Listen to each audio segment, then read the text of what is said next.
নির্বাচনে আমাদের 6টা বিধানসভাতে 6টাতে তৃণমূল এগিয়ে আছে। শুধু বলবো এই আনন্দে প্রত্যেক পশ্চিমবাংলার প্রত্যেকটা কর্নারে কর্নারে এই বিজয় উৎসব পালন হচ্ছে। কারণ তৃণমূল কংগ্রেসকে যতই উৎসাহ করবে তৃণমূল কংগ্রেস কিন্তু ততই এগিয়ে যাবে। আজকে 6টা বিধানসভাতে তৃণমূল কংগ্রেস বিজেপি প্রার্থীদের গোহারা নাড়াচ্ছে। এটাই হচ্ছে তৃণমূল কংগ্রেসের নেত্রী মমতা বন্দ্যোপাধ্যায়। আমরা সৈনিক, আমরা যোদ্ধা।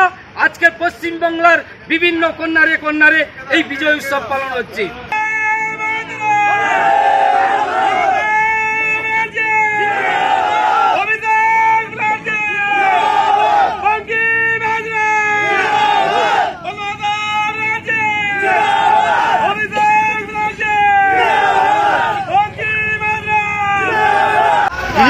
কংগ্রেস ছিল, সেই 30 বছর কংগ্রেসে নিতে পারেনি। 34 বছর সিপিএম ছিল, নিতে পারেনি। তৃণমূল যখন ছিল তাও নিতে পারেনি।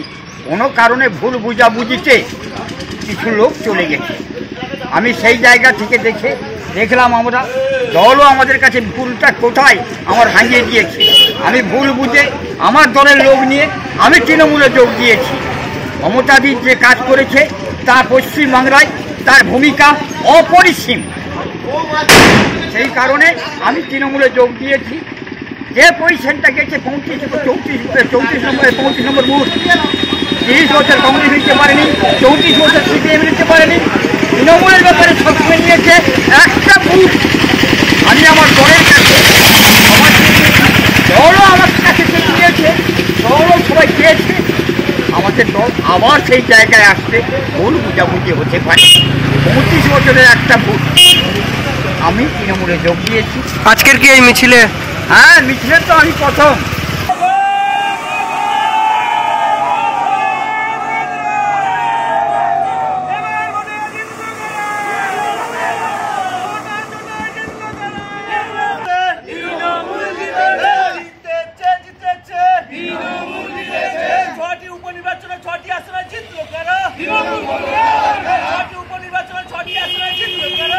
আজকে হচ্ছে আমাদের বাংলায় 6টা বিধানসভা নির্বাচনের উপনির্বাচন হয়েছিল।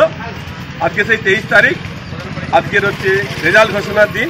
আমরা সকাল থেকে দেখতে পাচ্ছি যে 6টা আসন প্রথম রাউন্ড থেকে আমাদের ক্যান্ডিডেটরা বিপুল ভোটে জয়লাভ করছে। তার নিকটতম প্রার্থী বিজেপির সমস্ত প্রার্থীদের গোহারান হারিয়েছে। এ পর্যন্ত 6টা ভোটে প্রায় আমরা দেখতে পাচ্ছি সবগুলো আসনে 50-এর অধিক ভোটে জয়লাভ করেছে। তাই আজকে শুধু এখানে সাগর ব্লকে নয়, সারা পশ্চিমবাংলার সর্বত্র প্রান্তে তৃণমূল কংগ্রেসরা আনন্দিত এবং খুশিতে আজকের এই ছোট্ট অকালে বিজয় উৎসবটা করছে এরকম একটা সময়। আমাদের ভিডিও ভালো লাগলে লাইক এবং শেয়ার করুন। কমেন্ট সেকশনে গিয়ে জানান আপনাদের মতামত। আরও ভিডিও পেতে আমাদের চ্যানেল সাবস্ক্রাইব করুন এবং প্রতি মুহূর্তে খবরের আপডেট পেতে প্রেস করুন বেল আইকন।